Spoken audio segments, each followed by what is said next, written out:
Allah, ke orang Farisi gitu loh. Akhirnya apa? Kita ngerasa lebih rohani. Ini yang jadi salah. Memandang orang rendah, atau ngerasa di atas sedikit, atau ngerasa sudah kudus di hadapan Tuhan.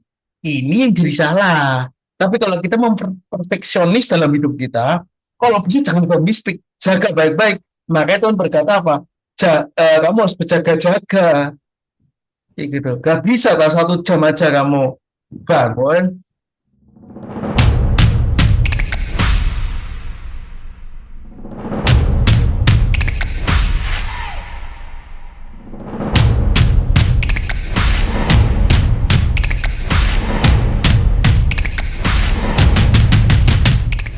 Hello guys, welcome back with us di sini. Kembali lagi bersama kita di episode-nya BTL Between Twins. Wih, Setelah sekian lama, akhirnya kita kembali lagi ke podcast reguler ya. Setelah reguler jadi ini. Oh iya, podcast reguler tuh. Setelah kemarin banyak gebrakan-gebrakan baru, ada yang main game lah, ada yang ngobrol random lah, ada yang series-series. Nah, yang podcast reguler ini ketumpuk gitu. Nah, terus kayak aku langsung mikir beberapa hari ini lah ya, kayak wah, ini sepertinya kita perlu mengembalikan podcast reguler. Pada kangen nih, oi. Kangen dari ini. Oke, nah kembali lagi bersama kita dan pembicara kita ya. Nah, oke, kita langsung masuk. Belajar. Pembicara kita kembali kita Godeni yang sedang menyatu dengan alam, boy. Sama-sama hijau. Ya, ini lagi berusaha menyatu. Jenis tanaman apa, Bapak? Kaktus. Kan apa yang terindah? Bukan bayem. Saya suka gak enak bayam soalnya. Ya minim-minim brokoli lah ya, brokoli lah. Nah enak juga. Terus suka apa? Gak tahu. Ya ini guys, contoh kaum karnivora ini. Mau ngomong suka kamu tapi dibilang monggo. salah ngomong bahaya nanti.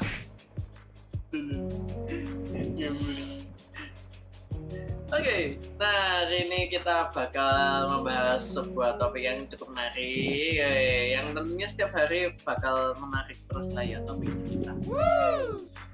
Terus Hari ini kita bakal membahas tentang orang Kristen. Ya iyalah. kamu bukan orang Kristen. Ini kita bahas nganggur banget.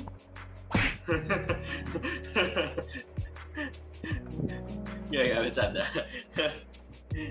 Nah, jadi hari ini kita bakal membahas topik yang cukup dipertanyakan lah ya di kalangan ya orang-orang Kristen zaman sekarang. Orang Kristen zaman now, oke. Iya, zaman now kayak apa? Hidup itu harus sempurna. Wah, seperti apa ya, di surga ya nggak salah sih, memang nggak salah. Tapi benar gak sih hidup itu kayak harus sempurna? Contoh yaitu yang di kalau nggak salah Matius 5 kalau nggak salah ya. Matius 5 itu bilang kayak karena itu haruslah kamu sempurna sama seperti Bapamu yang di sorga adalah sempurna. Wus, berarti kita harus hidup perfeksionis, tidak boleh ada salah. Enggak sih, kataku sih bagus. Tapi beneran nggak sih kesempurnaan yang kayak gitu itu ada di tengah dunia yang imperfect ini? Karena kan kita sudah berkali-kali membahas di episode-episode sebelumnya kayak dunia ini sangat-sangat imperfect. Lah, tapi Alkitab ngomong sempurna. Lah berarti kita harus gimana dong? Terus gimana dong? Harus apa ya? Harus makan babi enggak ya? Ih, saya pengen makan babi. Sudah kita recordnya masalahnya malam-malam ya. Lapar. Berarti babi sekarang enak gak sih? Aduh. Go kita recordnya malam-malam go. Tolong go. Asik ya Mas Eri. Dan hari ini kita makan babi ya. Oke. Kata aku besok kita makan babi. Enggak salah. Jangan Yes. Duitnya. kolesterol. Kolesterol.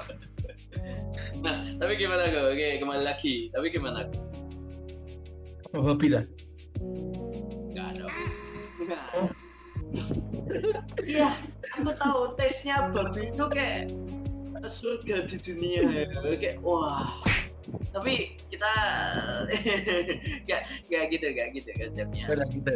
Kayak gitu. Iya, jadi kembali lagi ya, bahwa maksudnya itu sebenarnya omongan yang nggak bisa langsung dibaca dalam satu kalimat karena itu ada konteksnya sebenarnya gitu loh. Nah, tapi itu konteksnya kita nggak, maksudnya kita perlu baca lagi nanti sambil kita baca. Tapi sebenarnya kata-kata itu bukan hanya sekedar cuman kata yang dipakai satu kalimat langsung di ngertiin, itu sebenarnya nggak boleh. Karena ada ayat yang bisa kayak gitu dalam satu ayat itu atau dalam beberapa ayat itu bisa di ngertiin, tapi ada beberapa yang kontekstual atau dia tuh kayak ini tuh menjelaskan ini menjelaskan ini gitu, bukannya sekedar cuma latar belakang, tapi ini bukan konteks ya, tapi lebih ke arah ya inilah intinya gitu daripada yang itu gitu. Jadi nggak bisa langsung didapetin oh pokoknya konteksnya memberi misalnya gitu, nggak bisa. Ada part dalam Alkitab yang memang kita harus ngerti apa benar-benar runtutannya, ada yang benar-benar satu flow meskipun kita harus ngerti arti ini gitu. Nah ya salah satunya ini, kita nggak boleh langsung tiba-tiba oh seperti Bapak Min di surga sempurna, nah apa maksudnya itu kan rancu. Nah makanya itu harus di atas, kalau itu berarti jawabannya di atas pasti, tanda kutip di atas, tanda kutip ya, maksudnya pasti ada something yang Tuhan maksud gitu loh. Tuhan itu kan ngomongnya rata-rata kan indirectly atau penggunaan perumpamaan, kita nggak perlu baca ya. Ya. Kita nggak perlu jelaskan untuk apa namanya kenapa itu sebagai perumpamaan. Tapi maksudnya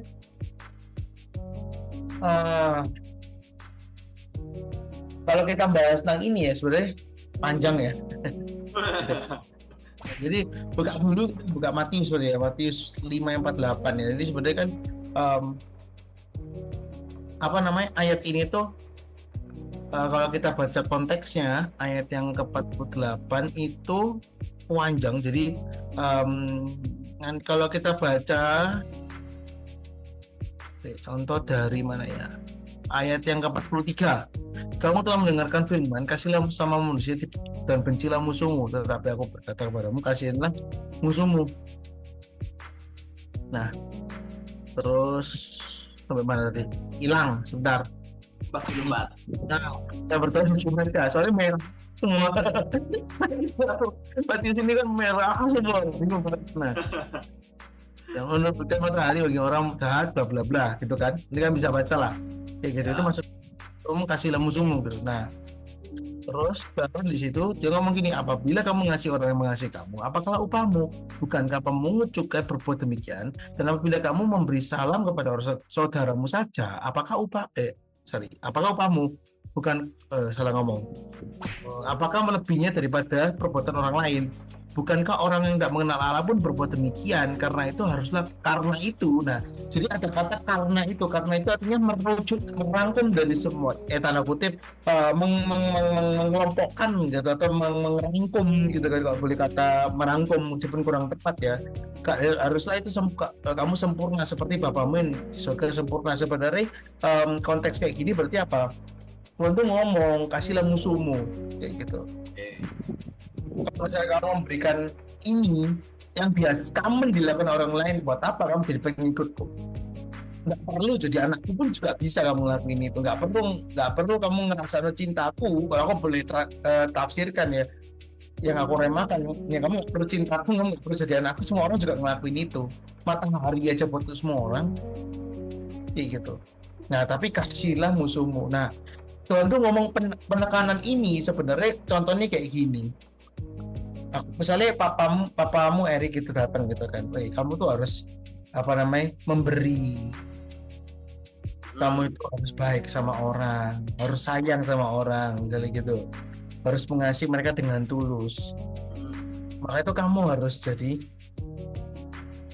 orang yang sangat generous, seperti papa juga generous." Ini omongan yang common sebenarnya, gak usah dibingungin sih. Loh, tapi apa hubungannya kayak mengasihi apa sesamamu dengan Itu kan kamu ya harus ini kan cuma sempurna. contoh kayak ini. Nah, ini contoh kayak gitu. Yang tadi itu contoh ngawur aja nasihatnya, tapi maksudnya adalah itu konklusinya sempurna itu ngomong sebenarnya sempurna itu bukan ngomong tentang kesempurnaan yang artinya tidak ada noda dan celah sebenarnya. Iya, Tuhan memang ngomong tentang itu, cuman gini konteksnya itu ya tadi kalau kita sebelum kita masuk ke sini sebelum kalian ruwet gitu ya, kita masuk ke contohnya tadi Erik. Harusnya kita bahas contoh Erik dulu. Kayak simpel ketika omongan itu dikeluarkan itu bukan untuk langsung equals dalam waktu instan. Kata itu keluar, contoh misalnya aku punya domba. Nah ini aja, ini lebih relatable.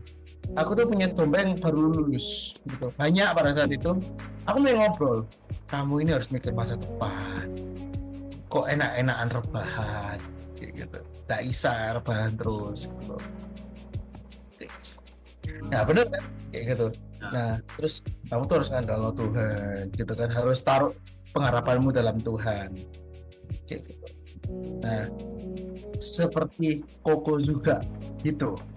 Maka aku berharap kamu juga gitu. Itu bukan sesuatu yang ngomong tentang position kamu harus sempurna, tapi ngomong sebenarnya kata-kata itu seperti papa itu kaya, kamu harus kaya gitu. Itu ngomong tentang bagaimana sebuah path gitu, sebuah jalan gitu loh, bahwa ini loh role modelmu. Sebenarnya Tuhan itu cuma ngomong itu artinya role model kayak gitu. Dan kalau misalnya kita ngomong, misalnya papamu bilang kamu harus seperti aku juga kaya, itu kan ngomong tentang nggak bisa tiba-tiba langsung kaya ya gitu. Itu kan ngomong tentang bagaimana teladan.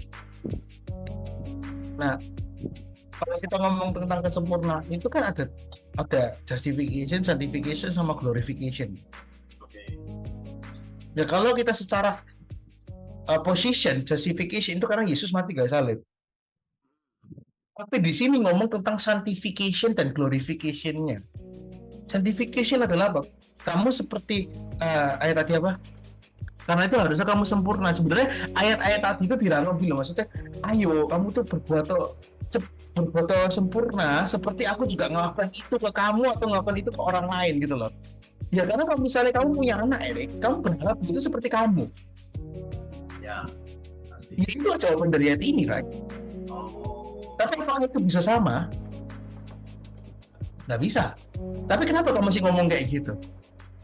Harapannya. Harapannya. Exactly. Jadi Tuhan itu ini bukan tuntutan, tapi Tuhan tuh ngomong, kamu tuh anakku toh. Ya pasti kan terminan. Ya pasti ada pengharapan terus di sana. Gitu. Berharap satu path gitu kan, satu jalur gitu loh. Nah nanti baru ditutup sama glorification yang disempurnakan secara apa namanya kekal kayak gitu istilahnya gampangannya. Tapi hidup sekarang ya progresif. Ya itu justru lu ngomong ayo capein kesempurnaan itu. Tapi ditutup sama Tuhan itu sendiri yang memberikan kekudusan kayak gitu. Tapi tentu sanctification atau kekudusan progresif kalau kita ngomong itu nggak bisa dicapai oleh sendiri. Kita butuh bantuan Roh Kudus. Jadi perbuatan baik tanpa Roh Kudus sama aja nol di mata Tuhan. Jadi kesempurnaan itu maksudnya apa? Hiduplah di dalam kekudusan itu yang Tuhan sudah beri. Kita tinggal mengusahakan menghasilkan buah seperti Filipi pernah bilang. Itu respons daripada kita terima keselamatan. Gitu. Jadi kalau kita ngomong ayat ini dibingungkan akhirnya Yesus hidup sempurna. Iya, 2 Korintus 5 ayat 15 berkata, aku hidup bukan untuk diriku lagi, tapi untuk orang yang sudah membangkitkan aku. Aku tinggalkan caraku yang lama dan hidup dengan, kita tanda kutip, dengan hidup yang baru, dengan tujuan yang baru, dengan visi yang baru. Ya berarti ketika kita ngomong, oh hidup itu sempurna, iya kita harus kejar kesempurnaan. Ya, kita harus kejar ke sana. Kalau enggak kita mau kejar kemana? Kayak gitu loh. Kalau kita pengen hidup sempurna, jadikan itu idaman. Iya kan? Tapi enggak Tuhan. Itu yang jadi masalahnya. Yang adalah kita menjaga kekudusan kita hingga nanti Tuhan berkata, it is finished.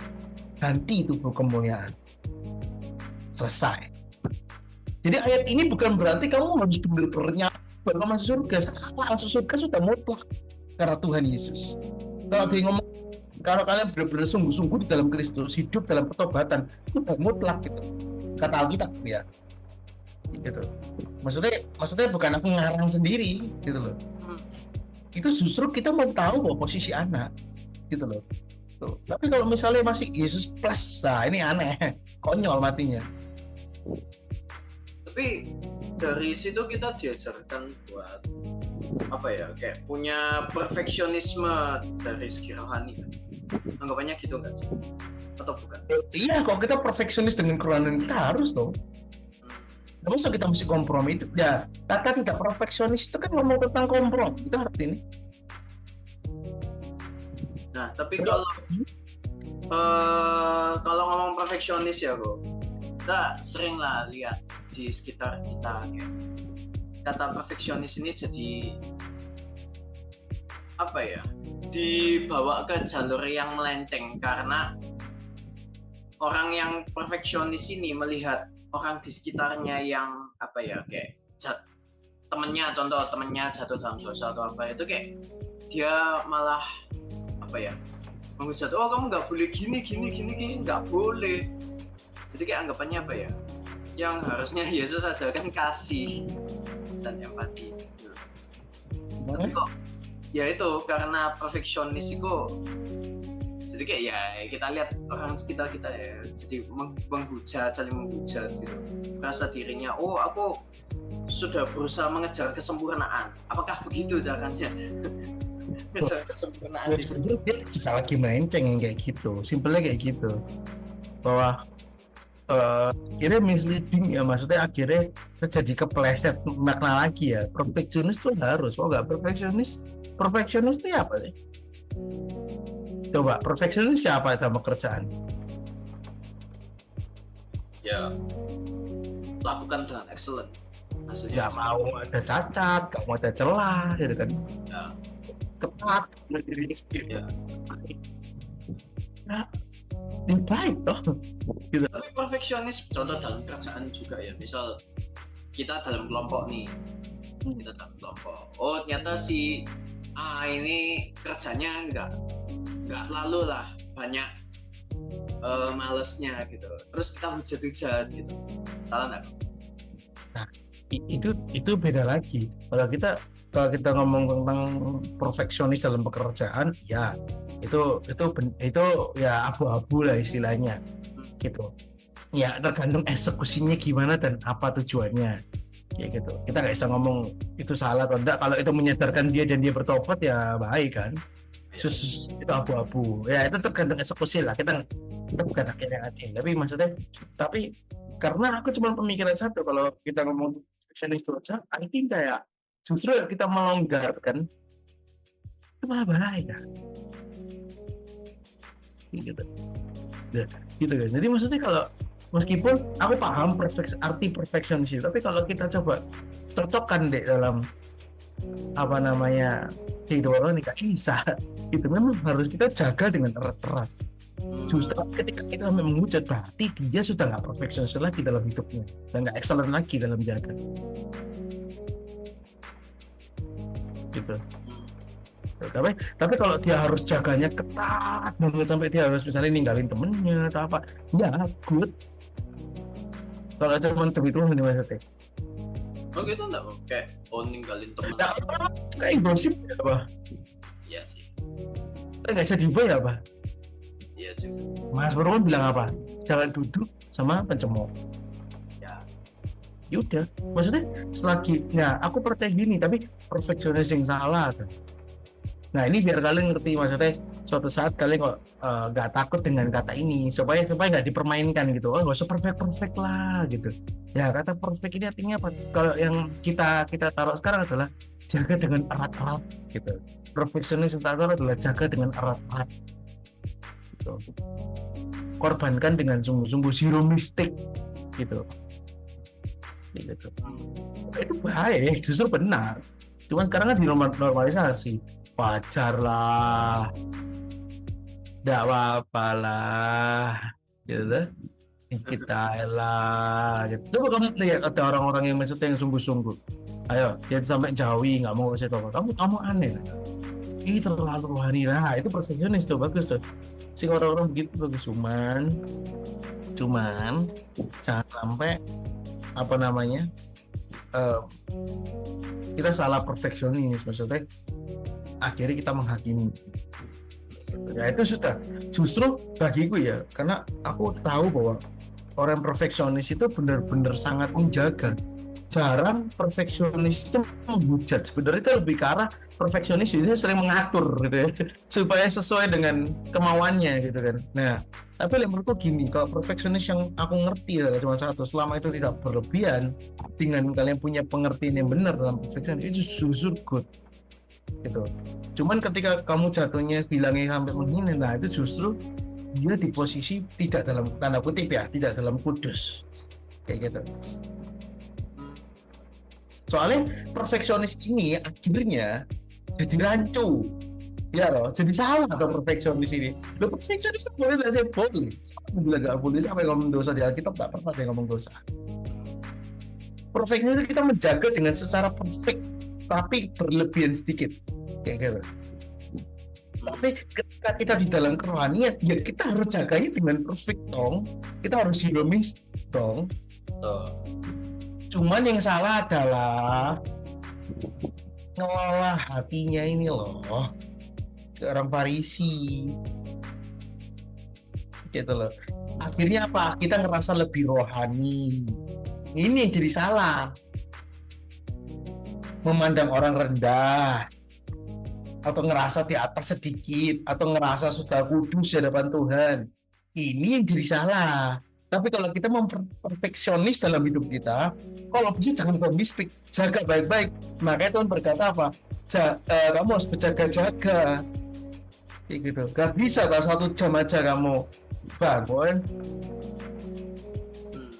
Kayak gitu. Tuhan ngomong itu apa? Tidak boleh kecela sedikit pun sebenarnya. Makanya Tuhan di sini ngomongnya pakai kata sempurna. Gitu. Supaya kita juga jaga dengan sungguh-sungguh, jaga dengan benar-benar, tapi jangan sampai kerohanian ini juga menjadi senjata untuk kalian berdosa gitu. Jadi yang membuat dosa adalah rohani lagi. Jadi rohani kalian bertobat karena Kristus, tanda kutip ya, kalian juga berdosa karena tanda kutip karena Kristus juga, dengan caranya Kristus, bukan dengan Kristus, sorry, tanda kutip ya. Jadi maksudnya dengan kalian berdoa, kalian mendekatkan ke Tuhan, dengan berdoa juga kalian bisa jauh dari Tuhan. Dengan cara apa? Kalian ngerasa lebih dalam doanya kalian hujat doa orang lain, kalian lebih sombong dengan doanya kita. Nah itu yang perfeksionis yang salah. Tapi kalau kita menjaga hidup kita dengan hati-hati, gak boleh begini, menjauhi orang yang toksik begini, itu cool. Perfeksionis lah dengan itu. Jaga nih, seperti kamu punya barang, ada orang hati-hati lo, kamu basah ini hati-hati lo ini, ya baru enggak naik karena dia jaga mejanya ya. Cuma jangan sampai berdosa dengan cara apa? Menyakiti. Ya percuma, tanda kutip ya, percuma perfeksionis kita kalau akhirnya kita celahnya di situ juga. Di mana kita bertobat di situ, dengan cara kita bertobat itu dengan cara sama kita berdosa. Gitu. Cuma yang jadi pemaklum ketika kita jatuh di dalam dosa, entah sama atau enggak apa-apa, bertobat lagi, tidak mulai dari zero, bangkit lagi, kayak gitu. Nah, tapi orang mikirnya jadi lain. Terus gosok perfeksionis yang penting bertobat setiap hari. Nah, gitu loh. Akhirnya dibolak-balik. Makanya aku pingin kalian ngerti dulu. Karena ini susah banget. Memang aku bilang susah sekali. Maka aku cari bahasa yang paling gampang buat kalian. Kayak gitu. Gitu. Jadi kalau makanya Tuhan tuh di Mazmur tuh banyak sekali untuk nunjukin bahwa kamu hidup terus ketat. Sangat seketat-ketatnya. Kayak gitu. Tapi apa bedanya dengan yang Koko bilang tadi? Oh ya, pertobatan setiap hari. Tapi nggak mengejar kesempurnaan. Emang beda ya? Pertobatan itu kan ngomong tentang kita semakin lebih baik, perubahan pikiran. Artinya metanoia kan artinya perubahan pikiran. Bukan berhenti melakukan itu atau cuma hari ini menyesal dengan perbuatan itu bukan bertobat. Itu langkah awal untuk bertobat. Bedakan. Gitu. Itu pray dari bertobat. Iya, itu biasanya orang bilang langkah 1, tapi biar kalian nggak gampang berpikir yang penting bertobat terus pokoknya ya udahlah aku udah menyesal aku nggak mau lakuin lagi, itu belum bertobat. Belum. Itu baru OTW bertobat. Iya, maksudnya kalau kita ngomong secara bertobat iya, cuman itu baru langkah step kecil gitu untuk bertobat. Nice tapi sangat nice. Kecil tapi impactful kayak gitu. Tapi nggak berhenti sampai situ. Nggak cuma putar balik. Wih, jauh ternyata aku salahnya. Nggak cuma sampai situ doang. Kayak gitu. Nah, bertobat setiap hari adalah kita biar karakter kita semakin mirip dengan Kristus. Ini juga ngomong tentang apa sih ayat ini? Kita semakin mirip dengan Kristus, karakter Kristus. Makanya Tuhan itu ngomong sebelum-sebelumnya ngasih kajian nasihat. Tiruan aku gitu loh kalau saya gampang-gampangin. Tiruan aku, teladanono, kok tiru salah. Teladanono aku gitu. Teladanono aku, seperti aku juga sempurna teladanono. Kejaran apa sing sudah tak kejar, tanda kutip. Ya gitu. Oh, jadi anggapannya kalau pertobatan setiap hari ya itu sebuah langkah awal, tapi menuju kesempurnaan itu baru yang benar-benar pertobatan putar balik itu ya. Iya, masalahnya kayak gini loh. Begini, kalau simpelnya gini, kalian ketika menuju ke satu mall itu nggak mungkin, iya, kalian kan bisa namanya salah arah. Ya. Dan bertobat itu untuk membantu kita kembali ke petnya Tuhan. Bukan sogokan untuk masuk surga. Bukan sogokan cuma untuk pokoknya disuruh Alkitab atau apa. Biar Tuhan tidak marah lah, biar dapat berkat lah. Bukan. Untuk membawa kita turnover. Jadi kita kembali. Menuju petnya Tuhan. Kita dari awal petnya harus ke Tuhan. Cuman pada saat kita jalan, ya pasti kita ada namanya berdosa. Itu pasti. Tuhan pun ngomong pasti. Kita masih dalam daging gitu loh. Cuman pertobatan ini membawa kita look up lagi. Oh ya aku salah. Jalannya ke sini, balik, sereh. Karena bantuan Roh Kudus. Untuk menuju kesempurnaan itu, kapan kesempurnaan itu? Ketika Yesus datang. Tapi omongan yang dari ayat ini itu bukan ngomong kamu harus untuk, tapi Tuhan itu ngomong teladani aku.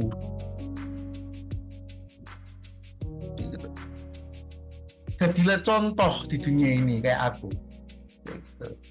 Seperti hari ini kalau misalnya kamu mati, ya kan mau usah kritis gitu kan, kamu kan ngomong, jadilah seperti aku nanti ya nak, yang enak nak, soalnya kalau memberi itu hidupmu damai. Nah, itu bukan sesuatu yang standar. Itu bukan standar. Bukan hanya sekedar standar. Tapi di situ lebih penuh makna daripada cuman kamu harus mencapai itu. Tapi di titik itu kamu bisa ngerasain tenang, damai, hidup bersama dengan Tuhan lebih enak. Kayak gitu. Dibanding kamu keluar kanan kiri kanan, ikut petnya Tuhan. Jadilah contoh. Gitu loh. Karena kalau kalian nggak sadar sebenarnya omongan ini tuh hal yang wajar, cuman kalian ya buletinnya banyak misleadingnya, makanya aku juga bingung jelasin ke kalian gitu kan. Nah, karena gue dipelontar sama banyak orang kayak gitu kan, kayak gitu. Nah, tapi hari ini Tuhan Yesus cuma ngomong satu, jadilah sempurna seperti Bapamu di surga sempurna. Yang artinya bahwa hidup kita harus semakin disempurnakan setiap hari. Tuhan cuma ngomong teladani aku, teladani Bapamu, tanda kutip, teladani Bapamu. kayak gitu. Jadilah seperti bapamu. Seperti hari ini kalau misalnya kamu lihat gitu ya, pokoknya pinter, adiknya pasti juga dibilang gitu. Kamu pinter deh, saya kok kamu pinter loh. Kamu kan gitu kan wajar di sekolah. Ya, ya. Ya, sama kan dengan omongan ini, cuma beda sudut pandang. Oh. Bukan berarti tiba-tiba langsung pinter, nggak bisa juga jadi pinter yang sama persis, nggak bisa. Tapi Tuhan ngomong apa? Stepnya loh, sama. Oh, iya, iya, iya, iya. Oke. Nah, terus ini juga aku pernah dengar kalimat ini nih, Bu. Karena kita sudah hidup dalam kasih karunia, berarti kita tidak perlu mengejar kesempurnaan itu. Karena kan kita sudah dalam kasih karunia itu. Oh, salah. Kayak gitu. Itu hal yang salah. Karena menurutku iya, kalau kita gini, ngejar kesempurnaan itu tujuannya buat apa? Itu dulu. Tujuan kita mengejar kesempurnaan itu apa sih sebenarnya? Itu yang jadi penting, bukan? Itu banyak gonjang ganjing. Makanya aku bilang kalau itu dibuat jadi standar masuk surga itu salah. Nggak ada. Itu juga nggak mencerminkan tuh masuk surga juga enggak. Di situ udah ngomong kamu harus pinter, kamu harus gini, kamu harus pinter naik kelas, kamu juara satu, seperti aku juga juara satu dulu.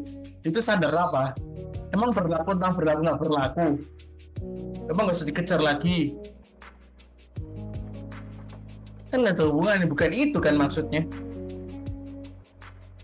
Maksudnya apa coba? Ya maksudnya adalah ya setelah danono bapakmu coy, jadi kayak papamu loh, gitu loh. Itu sesimpel itu kan, jadi kayak nggak ada hubungan dengan apa-apa. Bukan berarti itu tuntutan dan lain-lain. Tuhan nggak pernah ngomong itu. Tuhan mati ketika kita masih jadi pendosa. Tuhan tahu kita bakal berdosa. Dan Tuhan tahu kita bakal berdosa lagi, tapi Tuhan tetap metong. Gitu. Dan Tuhan pasti kasih Roh Kudus buat apa? Gitu loh. Makanya sampai dikasih tahu tugasnya menginsafkan orang-orang berdosa. Buat apa? Tuhan tahu kita nggak berdosa dan buat apa? Itu tujuannya untuk kita terus sempurna, semakin serupa hidup dalam kekudusan. Karena kita bisa keluar dari kekudusan itu. Ketika kita hidup di hidup yang sembarangan, kita menjadi tuan yang mana? Gak bisa dua tuan. Kita hidup sembarangan, kita nggak dalam Kristus ya. Kita artinya nggak di dalam confidence, di dalam kubahnya yang Tuhan maksud. Jadi kalau hari ini cuma yang percaya Yesus only tanpa benar-benar ketika ada kesempatan hidup memilih dugem misalnya, yang penting gue percaya Yesus. Ya kita kan mulai lihat deh, bener nggak Tuhan hatinya? Karena Tuhan juga nggak cuma ngomong dari mulut masalahnya, Ya. tapi dari hati. Hati itu adalah cerminan dari kehidupan. Amsa pernah ngomong, kalau hidup kita brengsek kan, tanpa ada pertobatan di situ, ya berarti Tuhannya di situ. Ya gitu kan, gitu loh. Jadi ayat itu bisa dicocok di ayat gak bisa cuma berdiri sendiri doang terus dicocok logi kita kejar sempurna, Allah sempurna itu sudah datang lah. Ayat ini nggak berbicara tentang ngomong tentang surga dan surga, tapi jadilah sempurna itu wejangan kayak gitu. Dan itu bukan tuntutan, itu wejangan ya kamu anakku, ya jadilah seperti papamu. Masa itu jadi sebuah seperti standar kamu bakal masuk rumahmu atau enggak, kan ada hubungan nih. Kamu juga masih makan, kamu juga masih sekolah, tapi itu ngomong apa? Lihatan loh papamu, tiruan papamu, gitu kan sebenarnya. Ya. Oke, untuk menutup ini, nah bisa apa ya? Mungkin dari kode ini pesan apa sih yang ingin disampaikan ke semua kita ini untuk menjadi orang Kristen yang gimana? Yang benar ini definisi perfect yang jelas. Gimana? Aku cuma percaya satu ya, maksudnya harus ngerti yang namanya sudah tadi nggak apa namanya. Bentar, oke. Nah, aku pengen kalian sadar dulu bahwa kita diselamatkan oleh Kristus. Kristus titik gak pakai koma. Itu namanya position, keselamatan yang position. positional. Udah, kita anak ya anak. Oke. Justru karena kita diberikan kuasa, atau Yohanes kalau nggak salah bilang, kita jadikan kuasa berikan kuasa jadi anaknya, tanda kutip anaknya, berarti kita akan mewariskan apa yang jadi bapaknya. Gak mungkin anaknya brengek, bapaknya dermawan, itu kan bingung ya, kayak gitu kan. Nah, Iya. maksudnya ayat yang lumayan juga nampar ketika kita baca, loh kon anaknya, tapi kon nggak niru bapakmu, aneh. Gitu deh, sebenarnya kayak gitu sih, Dore. Dan dengan cara apa ya? Sekali lagi bahwa memang ketika kita jatuh tuh wajar. Gak sengaja kah? Karena dosa orang lain tah, atau karena cobaan, atau karena dunia ini nggak sempurna, kayak gitu. Ya oke lah. Namanya manusia, namanya buat gitu kan. Murid polisi sedang ketiduran gitu kan. Gitu. Tapi yang jadi problem adalah cuma satu, bahwa ketika kita udah mulai sadar, look up ke atas lagi, look up ke depan, aku di dalam lubang, bangkit untuk jalan lagi ke pet itu sih Tuhan maksudnya sempurna. Yang di situ juga disebutkan adalah bahwa sempurna itu ngomong tentang bagaimana tiruan karakterku, makanya sebelum dikasih nasihat-nasihat kayak gitu, tiruan karakterku, tiruan tanda kutip pemikiranku gitu loh. Semua tentang Kristus, buah-buahnya, karunianya dan lain. Karunia mungkin nggak nyambung ya, mungkin lebih karena buah-buah rohnya kayak gitu. Nah, tapi harus dengan cara itu, namanya adalah progresif, nggak bisa tiba-tiba. Kita bukan Power Ranger ya gitu. Jadi Tuhan tuh nggak ngomong kita itu salah ketika kita berdosa. Salah. Tuhan tuh Tuhan tuh kan kecewa pasti, sedih, tapi Tuhan tuh ngomong bahwa ya kembali lagi kita hidup itu karena positional sebagai anak ya. Kita kalau misalnya mecak nafas ya dia benar-benar diusir dari rumah. Ya betul. Tapi kita harus terima konsekuensinya. Ya. Betul. Ya loh, dosa ada konsekuensi kan. Betul. Nah, konsekuensi. itu juga jangan lupa, jangan akan Kristus dari penghakimannya, bukan itu maksudnya. Gitu. Ya itu kan nggak hakimi, dunia ngakimi kamu. Kayak gitu kan ya. Gitu kan. Kita kan ada dua tempat anggapannya. Tuannya siapa, tempatnya di mana? Lah tempatnya menghakiminya, jangan salahkan Tuhan juga. Itu kan belum di Kristen ya kan. Nah, kayak gitu. Tapi lewat dari pertobat saya hari ini, kita semakin aku salah rek dang balik. Salah rek dang balik gitu. Jadi nggak sampai kita hidup di sana. Itu pertobatan. Kayak gitu loh. Jadi jangan disamaratakan pertobatan sempurna, wes takut wes gak iso aku hidup nih. Ya wes gak apa-apa. Hari ini kalian minum. Yang Tuhan maksud adalah semakin serupa gitu loh dengan gambar itu. Tuh ngomong beberapa kali kayak ngomong semakin serupa dengan dia. Jadi kalau misalnya dari kalian minum ini nggak ngajari, tapi kalau kalian dulu ngerokoknya 5 batang jadi 3 batang, itu kan 1 batang konsisten di situ. Jadi 1 batang, lama-lama ngerti enaknya gak usah ngerokok. Ya udahlah gitu. Yang lama-lama pertama mensuani setiap hari 5 menit jadi per 15 menit. Itu yang benar, namanya progresi. Tapi kalau detik kayak harus sempurna, ada gitu. Karena semua murid Tuhan juga gitu, nggak ada yang sempurna mana. Nah, berarti kan ayat itu salah. Masuk gitu. Karena memang bukan konteksnya bro. Orang-orang cocok logi aja.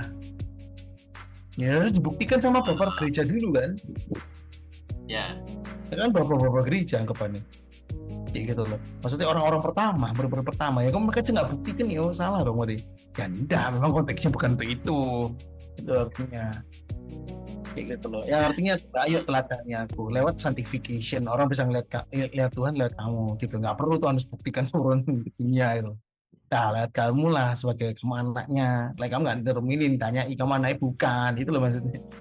Gitu. Tapi jangan juga terpressure ke aku belum bisa sempurna, enggak apa-apa, yang penting kamu belajar untuk sempurna itu terbaik. Mantap, belajar untuk menjadi sempurna. Semakin serupa lah ya istilahnya, biar gak bingung ya. Betul.